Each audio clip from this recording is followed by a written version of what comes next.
விவசாய பெருங்குடி மக்களுக்கும் வியாபார பெருமக்களுக்கும் மற்றும் மீடியா நண்பர்களுக்கும் தம்பி ரியல் எஸ்டேட் வழங்கும் நிலம் எதிர்கால வளம் யூடியூப் சேனலின் அன்பு வணக்கங்கள். இப்போ வந்துங்க ஈரோடு மாவட்டம் சத்தியமங்கலம் வட்டம் சத்தியிலிருந்து ஒரு 6 கிலோமீட்டர் தூரத்தில் அந்த பெரியகுளம்ங்கிற ஏரியாவுக்கு பக்கத்தில் ஒரு 5 ஏக்கரை தோட்டம் பார்க்க வந்துருக்குறேங்க. பார்த்திங்கன்னாங்க இந்த தோட்டத்துக்கு தட வசதி பார்த்திங்கன்னாங்க எல்லாம் முனிசிபாலிட்டி தடம் தாங்க. அதாவது பஞ்சாயத்து தடம்னு சொல்லுவோம்ல, அது மாதிரி இது சத்தி முனிசிபாலிட்டிக்கு சொந்தமான தடங்க. இந்த தடமெல்லாம் எல்லாமே சுற்றி எல்லாம் காட்டுப்பகுதி தாங்க. எல்லாம் விவசாய ஏரியா, இல்லை ஆத்தண்ணி வாயக்கூடிய ஏரியா. அதுபோக கிணத்தண்ணி போர் இந்த மாதிரிலாம் இருக்குது. எல்லாம் சம்பங்கி பூவெல்லாம் போட்டுக்கிறாங்க, பார்க்குறீங்க. இதெல்லாம் பக்கத்து தோட்டம். நாம் பார்க்க வந்த தோட்டம் இந்த முனிசிபாலிட்டி தடம் இது வரைக்கும். இதிலிருந்து பார்த்திங்கன்னா இந்த வாழை தான் நான் பார்க்க வந்த காடுங்க. இந்த வாழையிலேருந்தே ஸ்டார்ட் ஆகுது. இதிலிருந்தே சொந்த தடங்க. இதோட தடம் இந்த காட்டோட முடியுது. இது சொந்த தடம். இந்த காட்டு வரைக்குமே அந்த டெம்போ போகுது பாருங்கள், அது வரைக்கும் முனிசிபாலிட்டிங்க. அதிலிருந்து இது வரைக்கும் பொது தடம். ஒரு 3 காட்டுக்காரருக்கு மட்டும். இதிலிருந்து இந்த கம்பி வேலையிலிருந்து நான் பார்க்க வந்த அந்த வாழைத்தோப்பு, இது நான் பார்க்க வந்த காடு. இதிலிருந்து முழுசுமே நம்மளுக்கு சொந்த தடங்க. இப்போது நாம் இந்த காட்டுக்கு உண்டான குபேரமூலையில் தான் நிற்கிறோம். பக்கத்து காடு பென்சிங் பண்ணிக்குது, நான் பார்க்க வந்த காடு பென்சிங் பண்ணல. இதிலிருந்து பார்த்திங்கன்னாங்க நாம் இப்போ குபேரமூலையிலிருந்து அக்னி மூலைக்கு போகிறோம். இந்த தடமெல்லாம் சொந்த காட்டுக்குள்ளே இருக்கிற தடங்க. காடு பார்த்திங்கன்னாங்க உங்களுக்கு தெற்கு பார்த்த மாதிரி இருக்குது. காட்டுக்கு தெற்கு திசையில் இந்த தடம் அமைஞ்சிருக்குது. இந்த சால் தென்னம்பிள்ளை, இந்த லைன் தென்னம்பிள்ளையெல்லாம் நான் பார்க்க வந்த காட்டுக்கு சொந்தமான தடம் தாங்க. இதில் ஒரு பகுதி இப்போ பார்த்தீங்கன்னா இதில் விவசாயம் வாழை போட்டு விட்டுக்கிறாங்க. ஒரு பகுதி மேக்ஸிமம் அதிகமாக வாழை போட்டு விட்டுக்கிறாங்க. அப்புறம் சம்பங்கி பூ போட்டு விட்டுக்கிறாங்க. இந்த மாதிரிலாம் எல்லாமே நல்லா இருக்குது. மண் அருமையான செம்மண் காடு. நல்ல நீர் வளம் உள்ள ஒரு அருமையான ஒரு தோட்டம் தான் நம்ம பார்க்க வந்திருக்கிறோம். இப்போ நாம் குபேரமூலையிலிருந்து அக்னி மூலைக்கு போயிட்டுருக்குறோம். காட்டை சுற்றியும் பார்த்திங்கன்னா சால் மரம், தென்னை மரம் ஃபுல்லாக நிறையா வச்சு விட்ருக்குறாங்க. காட்டு சுற்றியுமே பார்த்திங்கன்னா நம்மளுக்கு சால் மரம் முழுசாக வந்துடுது. பார்த்திங்கன்னா ஒரு பகுதி செவ்வாழை போட்டு விட்டுருந்தாங்களா, ஒரு பகுதி சம்பங்கி பூ போட்டு விட்ருக்குறாங்க. நீர் தெளிப்பான் அந்த பைப் லைன் மூலிமா நீர் தெளிச்சிட்ருக்குது. அதையும் உங்களுக்கு காட்டுறேன். இந்த கல்லுக்கட்டு பொலியோடு சரிங்க. இப்போ நாம் மேற்கு திசையிலிருந்து கிழக்கு திசையை நோக்கி தெற்கோட்டு பொலியில் போயிட்டுருக்குறேங்க. பார்த்தீங்கன்னா இந்த வாழையெல்லாம் தெரியுது பாருங்கள். இதெல்லாம் நான் பார்க்க வந்த காட்டுக்கு தெற்கு திசையில் இருக்கிற பக்கத்து காடுங்க. இப்போ நான் பார்க்க வந்த காடு இதுதான் பாருங்கள். இந்த சம்பைங்கெல்லாம் தான் நீர் தெளிப்பான் மூலியமெல்லாம் நீர் தெளிச்சிட்ருக்குது. உங்களுக்கு பக்கமாக போய் காட்டுறேன். மண் பார்த்தீங்கன்னா உங்களுக்கு உதாரணத்துக்கு எறும்பு குழி. எப்பவுமே நான் உங்களுக்கு இந்த எறும்பு குழி மண்ணை காட்டுவேன். இப்படி தான் அமைஞ்சிருக்குதுங்க. எல்லாமே சொட்டு நீர் பாசன வசதி போட்டிருக்கிறாங்க.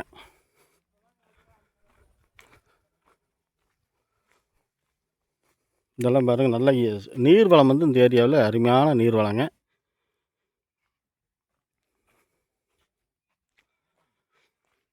இப்போ தண்ணி சோர்ஸுக்கு என்னென்ன இருக்குதுன்னாங்க, பொதுவாக 2 பேர்த்துக்கு கூட்டணியில் ஒரு கிணறு இருக்குது, சரிபாதி கூட்டு. அந்த சர்வீஸுமே பார்த்திங்கன்னா சரி கூட்டு. அது போக ஒரு போர் தனிப்பட்ட முறையில் இருக்குது. அந்த போருக்கு தட்கலில் பணம் கட்டிக்கிறாங்க. இன்னும் சர்வீஸ் வரல, தட்கலில் பணம் கட்டிக்கிறாங்க. இதுதான் இப்போதைக்கு இந்த காட்டுக்குள்ளான தண்ணி வசதிங்க. மற்றபடிக்கு போர்லேயும் சரி கிணத்துலையும் சரி தண்ணி நல்லா இருக்குது. தண்ணி நல்ல தண்ணியாக இருக்கிறதுனால தான் வாழை பயிர் பண்ணிக்கிறாங்க. ஏன்னா வாழை பயிர் பண்ணியிருந்தாலே தண்ணி நல்லா இருக்குதுன்னு அர்த்தம். இதெல்லாம் பார்த்திங்கன்னா இதுவுமே செவ்வாழை தான். இது இன்னும் சின்ன பிள்ளையாக இருக்குது. அந்த பக்கம் காய் போட பார்த்தீங்க.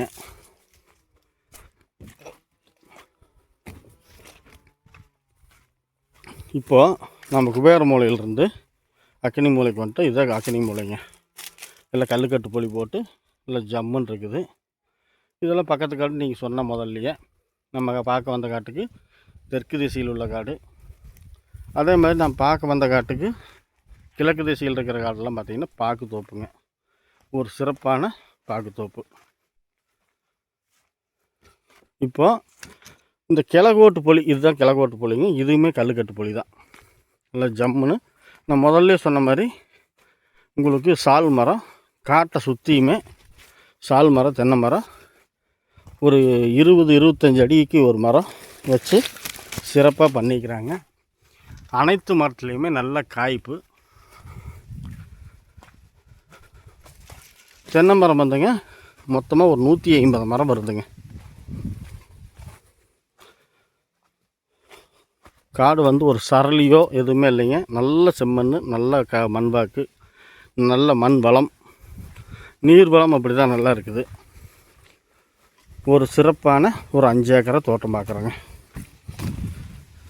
காட்டை சுற்றியுமே பார்த்தீங்கன்னா இந்த கல்லுக்கட்டு பொலி போட்டு விட்ருக்குறாங்க. பாருங்க, இது வந்து பக்கத்து காடு. காட்டுக்கு கிழக்கு திசையில் இருக்கிற பாக்கு தோப்பு.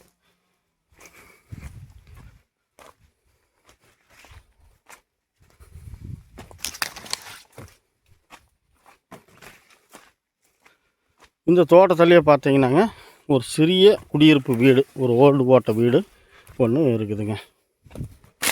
அப்புறம் இது போக இந்த 5 ஏக்கரா வந்து ஒரு சச்சதரமான பூமிங்க.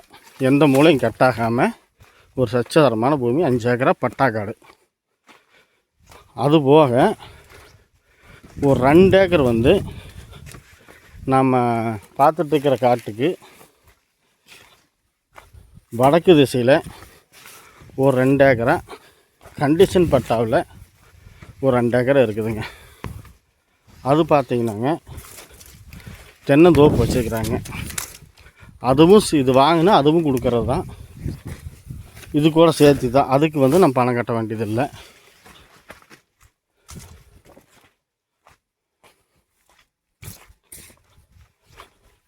பார்த்தீங்கன்னாங்க இப்போ நாம் வந்து அக்னி மூலையிலிருந்து ஜலமூலைக்கு வந்துட்டோம். இதுதான் இந்த காட்டுக்கு உண்டான ஜலமூலைங்க. ஜலமூலையும் கட்டாவில் நல்லா இருக்குது. எல்லாமே கல்லுக்கட்டு. இப்போ ஜலமூலையிலிருந்து பார்த்தீங்கன்னாங்க நேராக வந்து நம்ம வாயுமூலைக்கு போகிறோங்க. வாயுமூலைக்கு போகிற வழியில் தான் காட்டுக்கு நடு மையத்தில் அந்த வீடெல்லாம் இருக்குதுங்க. வீடு, அந்த போர் இப்படிலாம் இருக்குது. இதான் இப்போ நான் பார்த்துட்டு இருந்த காடு. தென்னை மரமெல்லாம் பாருங்கள், சால் மரம் அப்படி காட்டை சுற்றி அப்படியே லைனாக அருமையாக வச்சுருக்குறாங்க. இப்படித்தான் காடு வந்து அமைஞ்சிருக்குதுங்க. மொத்தமாக பட்டாக்காடு 5 ஏக்கராங்க. அது போக 2 ஏக்கரா வந்து நம்மளுக்கு கண்டிஷன் பட்டா. அதுலேயும் பார்த்தீங்கன்னாங்க இந்த கண்டிஷன் பட்டா பாருங்கள், இந்த 2 ஏக்கரா தென்னந்தோப்பு வச்சுருக்குதுல்ல, இதுதான் ஒரு 2.5 வருஷம் 3 வருஷம் மரம் இருக்கும். உங்களுக்கு அதை நான் விளக்கமாக காட்டல. நீங்கள் இதை நேரில் பார்க்க வரும்போது அதை பார்த்துக்கலாம். நான் உங்களுக்கு பட்டாக்காட்டு 5 ஏக்கரா மட்டும் முழுசாக விளக்கத்தை காட்டிடுறேன். இப்படித்தான் இருக்குதுங்க. இதெல்லாம் சிறிய வாழை. எல்லாமே வந்து சொட்டு நீர் போட்டு ஒரு சிறப்பான முறையில் விவசாயம் பண்ணிட்டு வராங்க.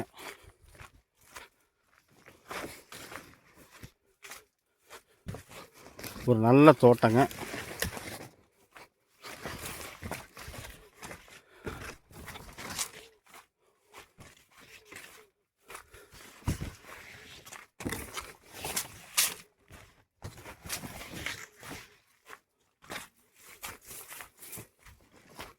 இதை வந்துங்க அவங்க சிம்பிளாக குடி வைக்கிற வீடு. இதை வீடு ஒரு ஓடு போட்ட வீடு, லெட்டின் பாத்து எல்லாம் வசதி கொண்ட ஒரு சிறப்பான ஒரு காடுங்க. இந்த மாமரம், அந்த நெல்லி மரம், இதெல்லாம் தான் அந்த 2 ஏக்கர் எக்ஸ்ட்ரா சொன்னாங்கள்ல, அந்த கண்டிஷன் பட்டா, அதுதான் இது. இது மாட்டு கட்டுத்தரை.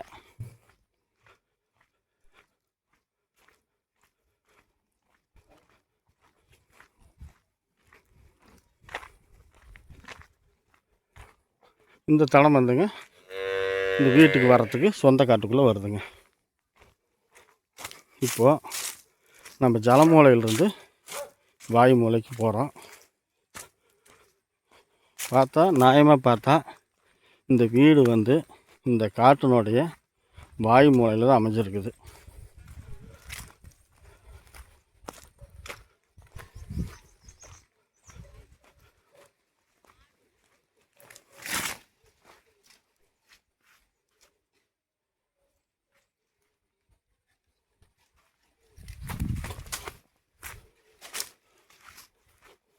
இதெல்லாமே வந்து நம்ம வீடியோ ஸ்டார்டிங்கில் பார்த்தோங்க இல்லைங்க, அந்த வாழை, அந்த நெட்டு.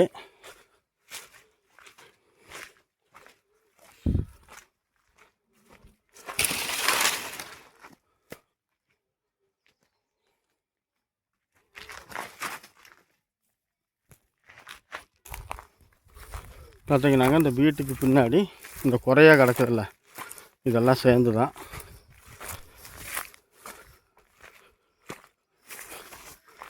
நம்மளுக்கு பட்டாக்காடுன்னு பார்த்தோம்னாங்க இந்த வீட்டினுடைய கடைசி இந்த வரப்பு வரைக்கும் தான் வருதுங்க. இதுதான் வந்துங்க நம்மளுக்கு வாயு மூலையாக வருது. இதிலிருந்து தாங்க இதுதான் வந்து நம்மளுக்கு வாயு மூலையாக வருது. இதெல்லாம் வந்து பக்கத்து காடுங்க, பக்கத்து வீடு குடியிருப்பு பகுதி இப்படி எல்லாமே அமைஞ்சிருக்குது. பக்கத்துலேயே பார்த்தீங்கன்னாங்க நம்ம ஃபாரஸ்ட்டுங்க. இங்கேருந்து ஒரு 300 அடி தூரத்துக்கு அந்த பக்கம் ஃபாரஸ்ட்டு. இந்த கண்டிஷன் பட்டா சொன்னாங்க இல்லைங்க, அதில் 2 ஏக்கரை வந்து இப்போ நான் பார்த்த 5 ஏக்கரை கட்டுப்பட்டது தான்.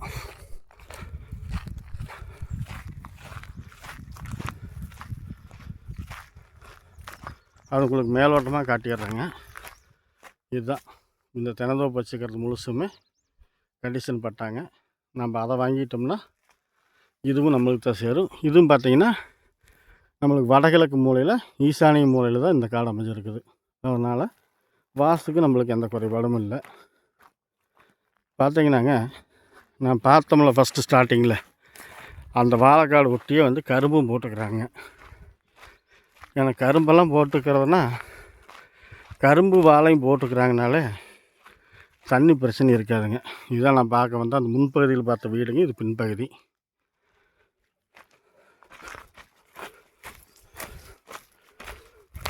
இப்படி தாங்க அந்த தோட்டம் ஒரு சதுரமான முறையில்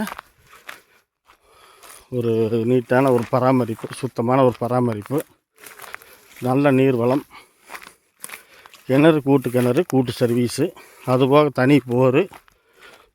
போருக்கு வந்து சர்வீஸ் வந்து தக்கலில் 10 HP சர்வீஸுக்கு எழுதி வச்சு பணம் கட்டி வச்சுங்க, அது வந்துடும். இப்போ வாயு மூலையிலிருந்து குபேர மூலைக்கு ஒரே நேர் தாங்க. நம்ம வீடியோ ஸ்டார்ட் பண்ணோம்ல அந்த இடத்துக்கு இதே ஒரே நேர் தான். பெருசாக வந்து காடு வந்து எந்த ஒரு கிராஸோ பெண்டோ பெருசாக சொல்ல முடியாது. ஒரு சதுரமான முறையில் அமைஞ்சிருக்குதுங்க. இப்போ இந்த காட்டினுடைய 1 ஏக்கரா விலை பார்த்திங்கன்னாங்க அவங்க 60 லட்ச ரூபா சொல்கிறாங்க. 1 ஏக்கரா விலை 60 லட்ச ரூபா சொல்கிறாங்க. நம்ம அதிலிருந்து குறைச்சி பேசுகிறதுக்கு நிறைய வாய்ப்புகள் இருக்குது. ஒரு நல்ல ஒரு 5 ஏக்கரா தோட்டம் வேணுங்கிறவங்களுக்கு ஒரு சிறப்பான ஒரு தோட்டங்க. வாழை, சம்பங்கி பூவு இந்த மாதிரி ஒரு நல்ல முறையில் பயன்பாட்டுக்கு வந்திருக்குது.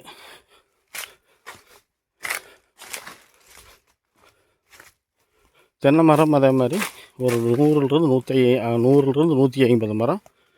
இந்த சால் மரமே, அதாவது அந்த தோப்பு கண்டிஷன் பட்டாவில் 2 ஏக்கரா காட்டணுங்கள்ல, அது இல்லாமல் காய்ப்பு மரம் ஒரு 100 மரத்துக்கு மேலே 150க்கு கீழே வருங்க.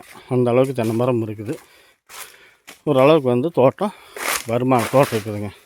இதுதான் நம்ம வீடியோ ஸ்டார்ட் பண்ண இடங்க. இந்த தடம் அந்த சம்பங்கி பூ நீர் தெளிப்பான்னு சொல்லலாம், அதை உங்களுக்கு காட்டிடுறேன். அப்புறங்க பொதுவாகவே வந்து இப்போ நான் பார்க்க வந்த தோட்டத்தை சுற்றியுமே எல்லாமே வந்து சுற்றி ஆற்று தண்ணி பாயுதுங்க. இப்போ நான் பார்க்க வந்த தோட்டத்துக்கு ஆற்று இல்லை. ஏன்னா அவங்களுக்கு கிணத்து தண்ணியும் போர் தண்ணி இதுவுமே வந்து சமாளிச்சுக்குது. அதனால் வந்து அவங்க ஆற்று தண்ணி எடுத்துக்கல. கிணறு வந்துங்க காட்டிலேயே நினச்சிக்காதீங்க. கிணறு வந்து கீழே இருக்குது தனிப்பட்ட முறையில். அதுக்கு போக்குவரத்துக்கு தட வசதியிலேருந்து எல்லாமே இருக்குது. நான் பார்க்க வந்த அந்த 5 ஏக்கராவுக்குள்ளே கிணறு கிடையாது. அது பொது கிணறு வேற ஒரு பங்கல் இருக்குது. பாருங்க, இதான் நீர் தெளிப்பான்னு சம்பங்கி பூவுக்கு வந்து எப்படி நீர் தெளிக்குதுன்னு பாருங்கள். ஒரு அருமையான முறையில் நீர் தெளிப்பான் அழகாக தெளிச்சிட்ருக்குது. அதனால நீங்கள் பார்த்துருப்பீங்க, உங்களுக்கு தெரியாத எதுவும் இல்லை.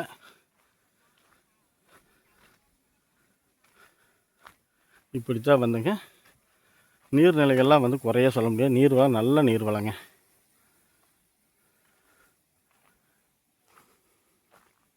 இப்படித்தான் அமைஞ்சிருக்குதுங்க. விலை வந்து நியாயமாக வந்து குறைச்சி பண்ணலாங்க, வாய்ப்பு இருக்குது.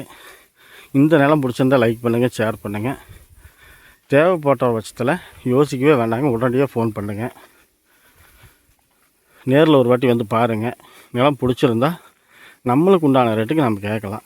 நேரடியாக பார்ட்டி டு பார்ட்டி கேட்டுக்கலாங்க. வேறு ஒன்றும் சொல்கிறக்கு இல்லைங்க. ஏதாவது நிறை குறைகள் இருந்துச்சுன்னா கமெண்ட்டில் தெரிவிங்க. நிலம் சம்மந்தமாக உங்களுக்கோ உங்கள் உறவினர்களுக்கோ நண்பர்களுக்கோ ஏதாவது தேவைப்பட்டால் நமது நிலம் எதிர்கால பலம் யூடியூப் சேனலை சப்ஸ்கிரைப் பண்ணி வச்சுக்கோங்க. சப்ஸ்கிரைப் பண்ணா மட்டும் பத்தாது, இந்த ஆளுங்கிற பெல் பட்டன் அமுத்தி விட்ருங்க. அப்போ தான் நான் டெய்லியும் போடுற வீடியோ வந்து உங்களுக்கு வந்து சென்றடையும். நம்ம ஃபோன் நம்பரு எப்பவும் வழக்கம் போல் டிஸ்கிரிப்ஷன்லேயும் கொடுப்பேன். வீடியோனுடைய தலைப்பில் எழுத்தால் கொடுக்குறேன். அது நிறைய பேர்த்துக்கு தெரியறதில்ல. இருந்தாலும் இப்போ ஒரு வாட்டி வாயில் சொல்லிடுறேன். 95 85 37 67 67 இது என்னோடய ஃபோன் நம்பருங்க.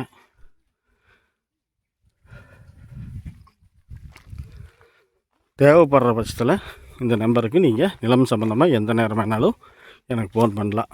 வேறு ஒன்றும் சொல்கிறதுக்கு இல்லைங்க. நன்றி, வணக்கம்.